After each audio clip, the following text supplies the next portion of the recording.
Upplýsingafundur var haldinn fyrir nemendur með erlendan bakgrunn hér á Háskólatorgi. Rætt var líðan nemenda, framtíðamöguleika þeirra í atvinnulífinu og fyrirkomulag námsins.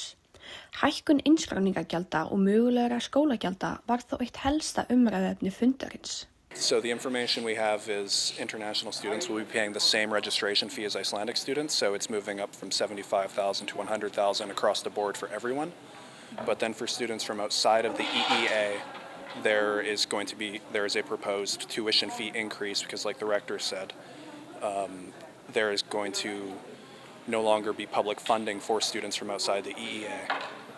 So there's going to be an increase for us, and the numbers that we have seen have been anywhere from 5 million to 10 million.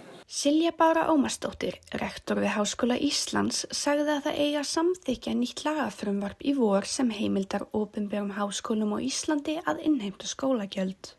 We had this notice that said probably there will be tuition, but we can't tell you how much it will be or if it will be in place. This is not very good public administration. So we were trying to make sure that we were being as honest and as clear as we possibly could. Samkvæmt fyrirliggjandi upplýsingum á breytingin ekki að ná til núverandi nemenda, heldur aðeins til þeirra sem hefja nám eftir gildistöku laganna eða skipta námsleið.